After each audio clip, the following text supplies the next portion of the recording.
And first கிளாஸில் வந்துட்டு இந்த இன்ட்ரோடக்ஷனில் வந்து நம்ம என்ன பார்க்க போகிறோம் அப்படின்னா, மெஹந்தியோட பேசிக் ரூல்ஸ் 3 இருக்குது. ஃபர்ஸ்ட் ரூல் வந்துட்டு எப்போவுமே கோனோட டிப்பும் பேப்பரும் டச் ஆகவே கூடாது.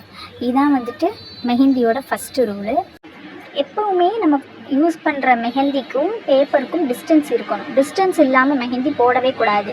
அந்த ஃப்ளோ வந்தால் தான் நமக்கு மெஹந்தி நீட்டாக இருக்கும். ஸோ அதுக்காக தான் நம்ம வந்துட்டு கோனோட டிப்பும் பேப்பரும் டச் ஆகக்கூடாது அப்படின்னு சொல்கிறது. அப்புறம் எப்போவுமே மெஹந்தி போடும்போது கையில் வந்துட்டு வேஸ்ட் கிளாத் அல்லது டிஷ்யூ பேப்பர் வந்துட்டு வச்சுருக்கணும். ஸோ அடிக்கடி மெஹந்தியோட டிப்பை வந்துட்டு க்ளீன் பண்ணிகிட்டே இருக்கணும்.